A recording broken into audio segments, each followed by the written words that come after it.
The Square Ball Podcast.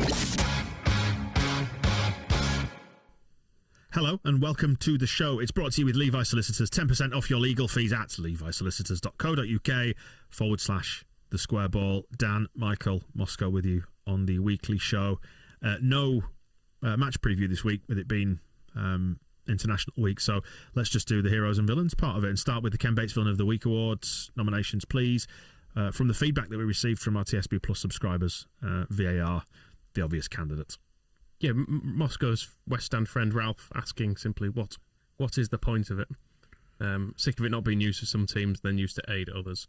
Scum, in brackets. Which I think that's the annoyance with Dan James, is you think, these had been given a few weeks ago for Scum. They'd have really looked at this and they'd have taken the time on it. But as it is, overlooked. Heather said, as our fans put it, where the flipping heck is VAR? That was a good song. It was. Yeah. And I'm a bit uncomfortable singing about VAR, though, because it's one of those things that I kind of wish it wasn't there, but then when you know it is there and you know it's not being used when it probably should be. We're legitimising it, aren't we, by singing about it? Yeah, but it becomes like a daft sort of curse of modern football that you have to live with it being there while not wanting it to be. I quite liked this song. It was better than, was it Everton, where at the end of the game we would look like we were going to have a penalty and the referee just blew his whistle. So the end of our first match back at Elland Road, the first one with a full crowd, ended with everyone chanting VAR, VAR, which was a bit more supportive of VAR. When that kind of chant is, go the Bears, go the Bears. Whereas it's USA, isn't it? That's the thing. Whereas where the fuck is VAR? I think it's perhaps getting it back into the Leeds lane. Yeah, I know what you mean. Actually, yeah, VAR is fucking shit. Comes next. That's the obvious progression for it, isn't it? And I'm all for that one. The thing is with VAR, it's not fixed anything, has it? It's just made the problem different. Like, we still don't know what's supposed to be happening because it's hit and hope, isn't it, on any given week? Like, we need to actually replace the referees with robots. Yeah, we've gone halfway. We've given the human referees televisions to look at. They don't know how to use them, so we just have to get rid of them all and replace them with actual computers. It depends who they use, like, for the algorithm, though, isn't it, to build them, like the referee when they're building it. I mean, we are speaking the morning after the Facebook, WhatsApp, Instagram crash, where it turned out that nobody could get back into the buildings to reset these servers, so they had to break down loads of doors to angle grinders. Apparently, ankle grinders might have been a myth. Right. I think you just called them ankle grinders then as well, which I enjoyed. They're now denying that anybody's ankles were ground, but they had to rely on physical means of getting into these virtual worlds. So let's not give it to Zuckerberg. But did people climb inside computers to fix this? You've seen Tron, haven't you? Yeah, that's basically what happened. I thought you were angling towards setting about referees with angle grinders. That could happen. I mean, yeah, maybe just. Well, that's one of my favourite stories about South American football corruption was the tale, and I don't know the details of it. I just remember the story of a referee before a game. Somebody walked onto the pitch with 2 sacks full of screaming kittens and just dropped them at his feet and walked away. And the message was quite clear about how the home team wanted him to referee that match. So maybe it's that sort of thing. If you just stand at the side of the pitch with some power tools, and it would certainly convey a very clear message to my mind. If Keith Stroud is striding out onto the pitch and you're at the side with a pneumatic drill, perhaps with a toy pig on the end, whirring it around. See what he makes of that. See that spinning around. He'll be fraught, won't he? Are you trying to arouse him or scare him? Whatever works. Different tactics for different referees. Watford as a concept was mentioned over on propaganda as a feedback point. Made it into the villain nominations here as well. Elton John got lumped in with it. Just for keeping them going. I mean, I don't have a problem with them keeping going as a team, and if Elton John wants to enjoy... Back in the charts, by the way. Watching Watford play with what? Sampled a bit of Sacrifice, and is it Rocket Man, I think, the other bit, and Dua Lipa's does a little wobbling vocal, and it's just borrowing old songs and remixing them a bit. Is it up there with his coronavirus cover of himself when he did... I'm Dill Dandin. He's got his... Has he still got a fat tongue, like in that video? If you've not seen it, do look it up. It was some early COVID fundraiser. Elton John singing Abandon. Introduced by David and Victoria Beckham as well, just really... Was it? Completely, yeah. They on the live stream, they say, and it's great that Elton John's going to come and do this. And then they don't bring them back on to quantify how great it was. But, fair, keeping Watford going and the whole... He's been very real about supporting Watford FC, hasn't he? So that's been fine, just as it comes down to what was even the point. And Adrian does ask how... Could they? I mean, they're still higher than us in the league. It's because they got more points before us, but it won't stay that way. Yeah, I mean, it's the absolute definition of a false position. I thought that about Brighton when they were a win away from going top, but Watford are possibly an even more clear example of a club that just should not be anywhere near the top of the league. When it comes to Watford, Danny Rose got mentioned by Lawney for being a rugby league player masquerading as a footballer. To be fair, your average rugby league player these days is not some lard arse, is it? It's what are you saying about Danny Rose? Nothing. I'm just saying your rugby league player is not a lard arse these days. I've not actually watched it, but apparently you feel quite sorry for Danny Rose if you watch the Spurs documentary because Mourinho's just a dick to him. So maybe we should be nice to him. Is there not a clip where he said any bids from Milan? And they're like, no, Danny, there are no bids from Milan. You're off to Watford instead. But yeah, anyway, it's not our job to be nice to people, is it? So he's got some pelters here. Let's get into Kit while we're talking about riling people. Kit nominates Tyler Roberts. He's just shit. He's blunting development of real potential in Gelhardt and Greenwood. Moscow.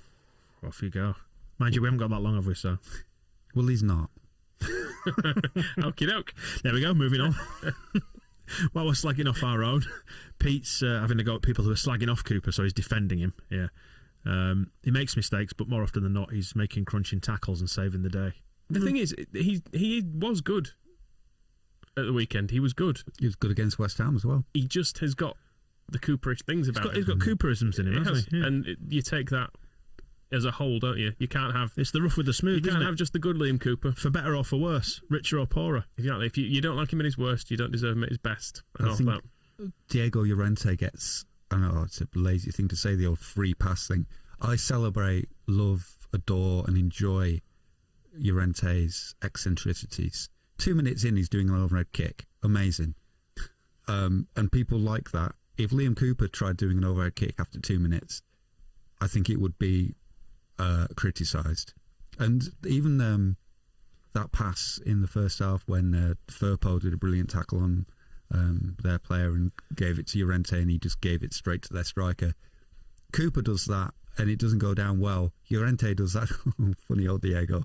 So there's always that kind of thing. And we'll see as the season goes by, we might have to keep a running tally of who gives away more penalties for shirt pulling at corners. Because Diego does get quite handsy, I have noticed previously, but it's a little bit more under the radar than with old Liam. So I think they do get away with it most weeks, though, don't they? That's the point. Is that maybe one of them will get penalised for it once this season, maybe twice at a push, but even then, I think that's the thing. It's something that you get away with until you don't. Yeah. And so the Cooper one on Dominic Calvert-Lewin in the Everton game was stupid, but I don't think for a moment that Diego Llorente would not have done the same thing. They're the kind of brothers from different mothers, those two. I think on corners as well, it's where it gets frustrating because you could slow any corner down and probably find someone somewhere pulling a shirt, whether it's an attacker or a defender. It's just you can do it a bit, can't you? And it's that how much is too much for it to actually be a point where VAR has to go, no, come on now, you're taking the piss a bit with that one. Grab him a bit, but not that much. I did notice, I'm sure it was the Watford game, unless I've skipped a week and it was West Ham, but there was that much going on for one of our corners that Rodrigo, in particular, I think one of the other players, maybe Stuart Dallas, just went into the goal mouth and were like, well, if you're going to push us about, we're just going to go and stand in here. You can't touch us in here. And we're trying to time their runs back into the 6-yard box, which was quite an interesting thing. Standing off the pitch, you mean? Yeah. I think that might have been Saturday. I did notice a lot of them gathering around the keeper and behind him. Liam Cooper was definitely stood in the back of the net at one point, and I was wondering what his plan was. And Rodrigo went and joined him, and it was like, this is all... Did he go in there to say, Liam, what are you doing? You're not supposed to play over here. You can't score from in there. If it hits you there, it's already in. There was a little bit of negativity towards the south stand ball. I mean, it's ball holder has been singled out here, but it was ball holders. It was multiple people in the south stand getting the ball and lobbing it backwards, which was, it should be pointed out, assisting the Watford game plan of time wasting and slowing down the game. Because I did laugh at the time, but then I thought, oh, actually, this is daft, isn't it? I think Bielsa was a bit pissed off with it as well, so don't piss off. Don't piss off Bielsa. It is daft. I'm very mild about this in some ways, because people go to football for different reasons, don't they? And the people who complain about the ball holding are people who, the main thing is Leeds must win, so you can't do anything to disrupt the Leeds win. But you've got to recognise some people just go to football and don't particularly care about the result. They want to see the mates, get pissed and have a nice afternoon. And when the ball lands at that person's feet in the stand, of course, it's just, hey, I've got the ball. Doesn't like. Oh, it could be a mixture of the two things. You do want to see Leeds win, but all that is also being factored into it. And sometimes one can influence the other. If you've had a lot of ale, you might decide to throw the ball backwards. Yeah, so it's you got to remember that football is just like, it's a stupid hobby, and people do it to have fun. And so, the absolute specifics of the game state are not necessarily going through everybody's mind when they've been drinking since 7 a.m. and just, they're just there to have a fun afternoon. And there's almost, and I was thinking about Bielsa's anger about it as well, because there is a bit of a paradox there where he kind of questions the value of a win without fun. And the main thing is you want to give the supporters a victory, but also for them to enjoy themselves. They were enjoying it. They're having an absolute great time, but then they've got Bielsa raging at them to say, give the ball back. But there's always, as I bring the tweet out, and it'll be on my recent tweets if anybody wants to go and have a look. They won't.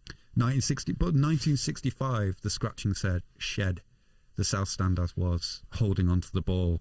I think it's the first time we're ever on Match of the Day. And Jackie Charlton, they hold on for it so long. Jackie Charlton runs from the cop end right up to the end of the pitch, stands piling in into front people. of them. Yeah, he stands about this far away from the front row. He's pointing at the ball, going, "Give us that bloody ball back!" And then Les Cocker, Don Reevy's trainer, starts running around the pitch as well to join in, shouting at them. And eventually, they get another ball, and the referee comes over. He's like tapping Jack on the shoulder, going, like, "We've got a ball. We can carry on." Not having that, he's basically telling off 5,000 people himself. And we had a laugh as well, because the kid who was supposed to return it in the end was going to throw it backwards. Did you notice that guy at the very front of the South Stand? He was right up against the electronic boards, and he motioned to throw it backwards, and it just sort of trickled out of his hands, didn't it, and bobbled in front of him. And everybody had a good laugh, and we all got on with the afternoon and had a jolly nice time. And the thing is, so the two sides, one, it's as old as time, so 1965, and I'm sure it will have been going on before that. The other thing, if our team can't beat Watford because somebody held the ball in the South Stand for 30 seconds, then that's where I stray into the territory I don't like to go into, where I was like, well, what do we pay them 50 grand a week for if that's enough to throw them off? So, all good points, Moscow, but you've undermined it, haven't you? You see, because you've been nominated by Joe for your tweets. Suggesting we would piss it off, something along those lines. Anyway. What time did you suggest that we were going to piss this game? I never said we were going to piss this game, and I didn't say Watford were awful until full time because I didn't want to jinx it. So I think it was 5 minutes before we scored. I said our players look loads better than their players, and I think we'll win.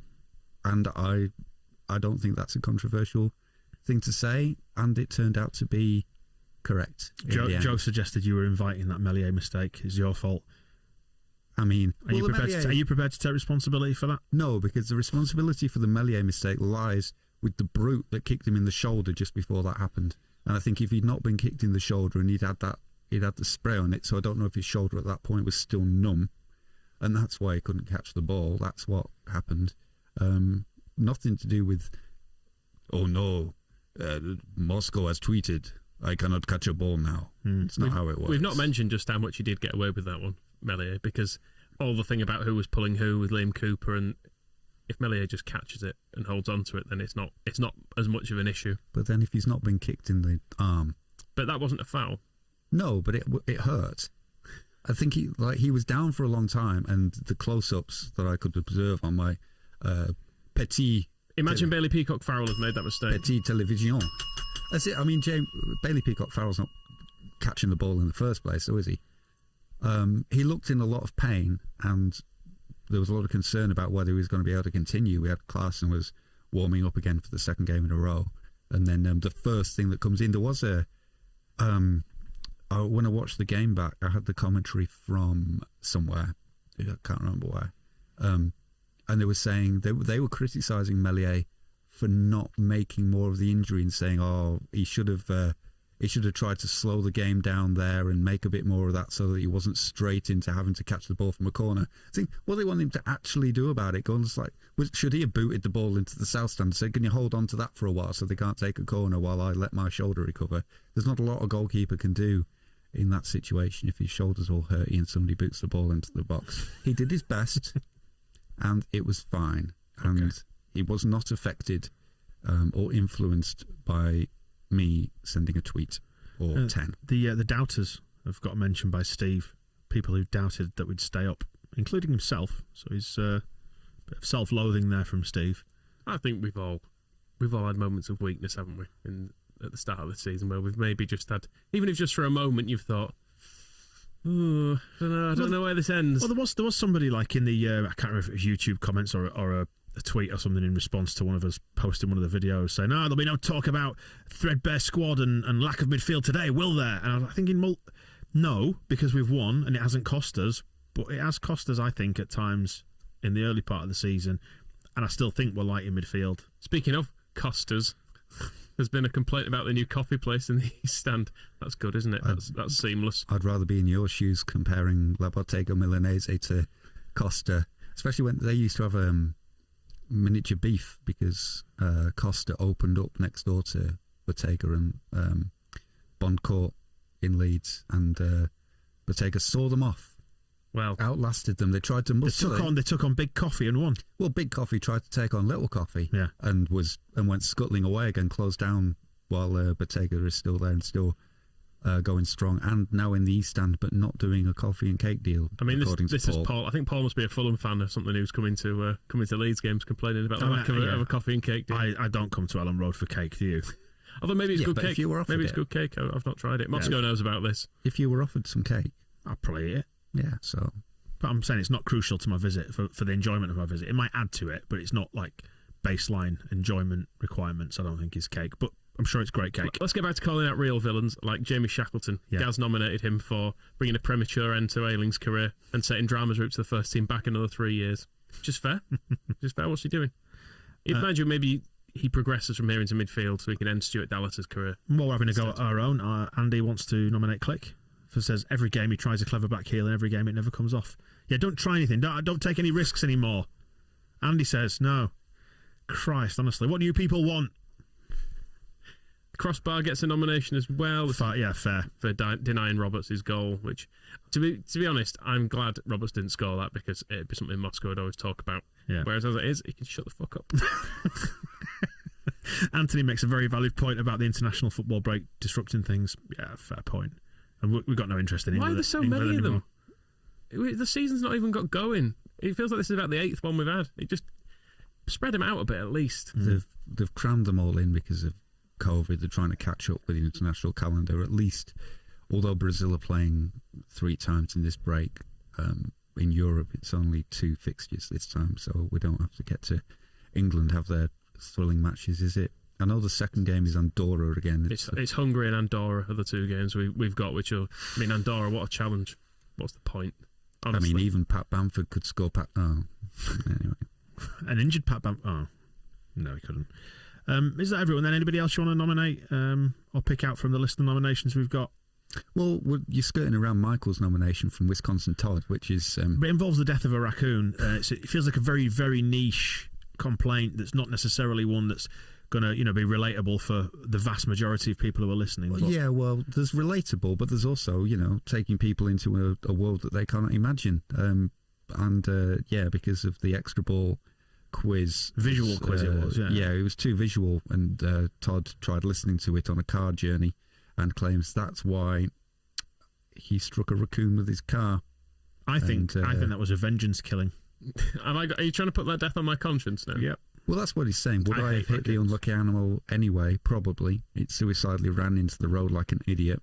But if I would have had that 1 extra second of alertness from not trying to wonder what was going on this visual podcast quiz, where they couldn't see the questions and answers but could hear us not describing them in great detail. Perhaps that critter would still be alive today. Where is Wisconsin? Is it because like in the South they'll quite happily eat roadkill, won't they? In America, Sort of the South middle. Leeds.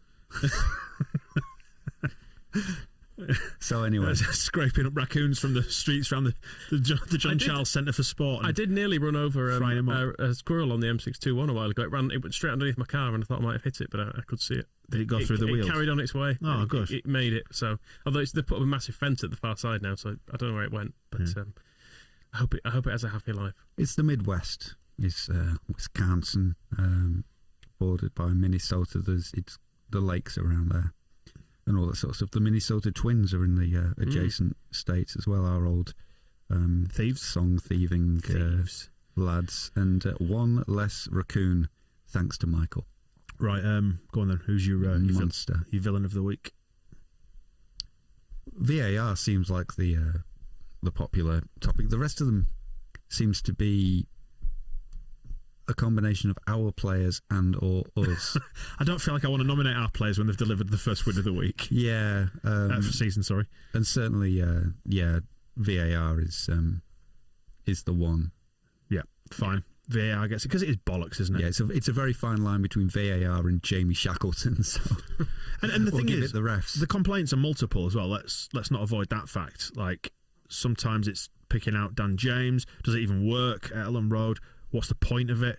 And the only thing that was got right, well, not the only thing, but the big right decision of the day, disallowing Watford's goal, wasn't a VAR decision. The referee took that himself. So Didn't trust it, did he? Prove that we give the control back to the referees and just threaten them with power tools. We mentioned Maybe throw a raccoon at a dead raccoon at one of the refs. See how they deal with that. we mentioned Bailey Peacock Farrell in passing there in the Villain of the Week award. He's not on the sheet here for hero-ship, but I do want to say another fine performance at the near post from him. And they're starting to turn. You remember the Sheffield Wednesday fans? They're obviously at quite a low ebb now, which is funny. But they celebrated getting Bailey Peacock Farrell and were sort of defending him, going on the attack. Because all the Leeds fans. 4 clean sheets. Well, yeah, but all the Leeds fans who were sort of saying, "Oh, watch out for this one; it'll cost you." And then they were defending him, as you do, as you know, with the tribalism of football, you do. But now the worm is starting to turn. Questions been asked about, will this geezer cost us how many more games? I've not seen what he's done this week. I saw the quite famous one where You've seen it before. Yes, different shirt. I saw the one where he was snuck up on, wasn't he, the week before? That was funny. Yeah. So basically, it was Oxford, wasn't it, who won with a 94th, 95th minute goal, which in itself is very funny. I don't think that wasn't the goal that cost them. The Bailey Peacock Farrell one wasn't the last minute goal. It was Oxford's first, and it was man breaks into area, is shown wide on the right hand side, so he's maybe 12, 13 yards out, but maybe outside the right hand post, and has just unleashed a shot towards the near post, and you know the rest. The danger area, as Bailey and Kiko call it. Anyway, back to the Gaetano Berardi Hero of the Week awards and the nominations we received. Please, Shaq and Llorente featuring very highly, the pair of them, and rightly so. Yeah, I mean, some people are happy that he's ended the career of Luke Ayling. Less kind people, Ender, Adrian Lee, Johnny, Joe, Katie, everyone's saying he was good, which he was. Katie did say before the season started, we were asking where does he fit into this team, and maybe now's the time for him to make an impression, and absolute credit to him for having done so, I think. Rafinha loves him as well. I think Rafinha would be nominating him as the hero this week. Is we noticed that was it against Scum when he came on, and suddenly everything in Rafinha's world seemed so much brighter. And I think that's another kind of risk that old Bill will need to overcome if he ever regains fitness. That Rafinha does seem to like having a Shackleton with him. Does Rafinha think he's actually a child and therefore is being nice to him? Because he is very youthful, isn't he, young Jamie? Well, I think that may be part of it, is he can probably order Jamie about a bit more easily than he can with Luke. Luke's a man with strong opinions, and you have seen Ayling and Rafinha kind of having arguments with each other on the pitch about who should be doing what, whereas I can't really picture Jamie Shackleton fronting up to Rafinha and having it out with him saying, no, that ball was perfect, why didn't you get on the end of that? I think it's much more like, yes, Mr. Fina, anything for you, Mr. Fina. Llorente's nominations, Llorente, to give the proper pronunciation. Loads of people nominating him. Lawney picks out one particular detail. He's a calming influence at the back and seems to cruise through the game and allows the rest of the defence just to relax a little bit more. Which is weird because he's kind of frantic and mad at points. Yeah, so I don't. But he does overall make us better. It is strange. I think he is probably our best defender. It's confidence. I would not dispute. You're right. There is a weird thing about Lawney describing him as a calming influence, and the cruising and the relaxing thing, because those aren't the adjectives I would associate with this absolute maniac.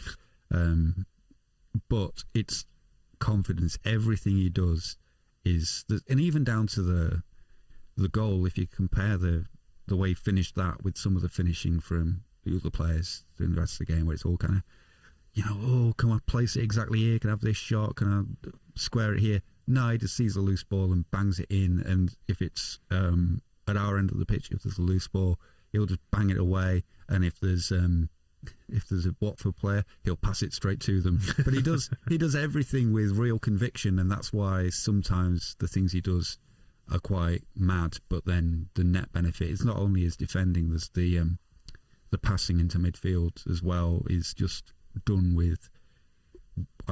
without any doubt or hesitation, and I think that really helps. Those hard balls he hits into midfield are great. Yeah, I noticed Cresswell trying them a bit when he was playing as well, so I think it's something they obviously work on in training, and I guess they do hit them very hard at each other. They really do, far too hard. Like I would not be controlling that. I have to say, it'd be bouncing miles off, and I would be blaming them for it. But Adsham, not to go over the top, describes him as the best centre back since Rio Ferdinand, which is pretty good, I suppose. Yeah, much as we have to try and now erase his greatness for us, but yeah, he was decent, wasn't he? I do agree with what Moscow said. Actually, yeah, it's right. It's about that assuredness, about knowing exactly what he's going to do, even if that's an utter madness. Yeah, completely. Like when Firpo dropped him that ball, and I think Firpo there didn't have the courage of his convictions. He wasn't quite sure what to do, and he found himself with the ball out there in the left back position when he was getting pressed.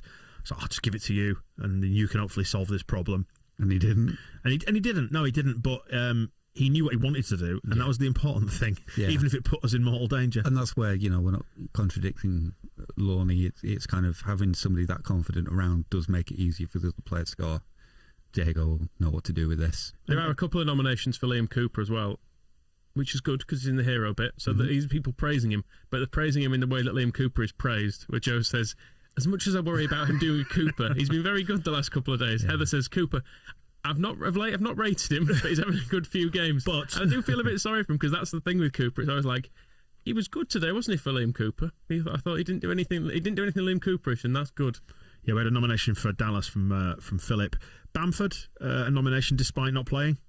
Feel a little bit out there in terms of chances of winning this award. Well, there isn't a name on this, but it's pretending to be injured to force Bielsa to abandon Rodrigo in midfield. And that is another, when I was saying before about kind of the evolution of the team and the way things are changing, does Bamford get straight back in? What do we do? Does Rodrigo get dropped even though he's been playing so well? I've enjoyed seeing him up front. I really have. This is it. But then the other side of it is when those there was the low cross from James from one side and the low cross from Roberts from the other side, that didn't have a striker running across the front of the goalkeeper to slot it in, that maybe Bambino would have done that, whereas Rodrigo was hanging back a bit. So there's kind of it's interesting. Where's the happy medium? Yeah, but it's good in a way, because this was the point of signing Rodrigo, wasn't it, to put pressure on Bamford. Bamford thrived under the pressure last season and turned himself into one of the top strikers in the Premier League and in England international. But it's a sign of a healthy club if that player then can't get in, because we've got Spanish international number 9 is playing really well in his position. Football cliches would tell you a nice problem to have. Deal with it, Bambo. Supplier of one of those crosses, young Danny James, gets picked out by Michael Hunter and Andy. Just picking out his running, pressing, played well. He looked shot, didn't he, by the end of the game, like a lot of them did, to be fair. You can see where he fits, can't you? Yeah, I think that's the thing, whereas signing Rodrigo, has been the question with him. It's like, well, what have we bought him for if he's not going to get in instead of Bamford, and he's not brilliant here behind the striker? Dan James just fits with what Bielsa wants. He just will endlessly chase after people and be thrown to the ground and have nothing given. But still, eventually that will turn. Bielsa, as the architect of all this, got some nominations as well. Gaz for turning Shackleton into an incredible right back, and Conor Media heading off the less than ideal start to the season and the growing frustration, just turning it around in the must win. We did it, and he says we'll really miss him when he's gone, but let's not think about that. That's bad. Leeds fans who travel to Castellon, nice work to go see Pablo. We will do it at some point, I dare say. Yeah, someone did ask this in the wake of these pictures coming out of them. I just want to do it at a time when I'm not going to organise a super spreader event. Yeah, because it'd be bad, wouldn't it, if a big plane full of Leeds fans all got COVID and it was our fault. So, maybe there'll be another international break in about a week's time, won't there? Maybe look at it then. Presumably you've put this on the sheet because you've got a nomination for being Hero of the Week from Matt from Monk Freister, which sounds like it's made up, so it must be you or a family member.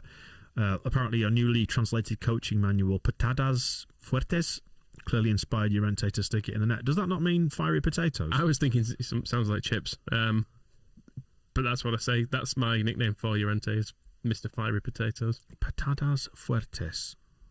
I imagine it's something about kicking it hard. Okay. Is what I would guess. Can somebody translate that? I'm going to search with Google. You can do that from our prep sheet, which is quite interesting. Patatas. Well, it's not patatas, it's patadas. You say patatas. I say patatas, etc., etc. It means, let's have a look. Live Googling, this is great. This baby's kicking up a storm. It's to do with kicking, yeah. Well, there you go.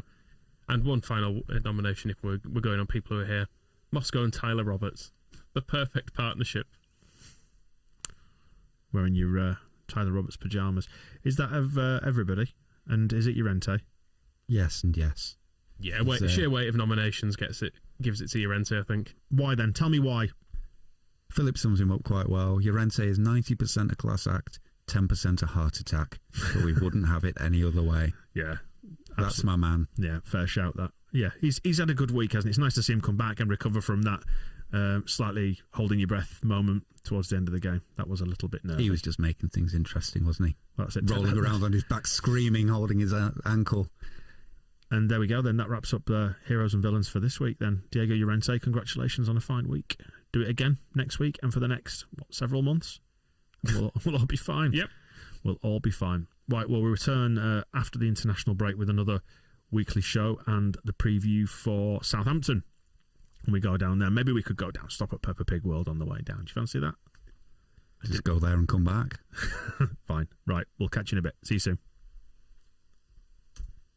The Square Ball Podcast.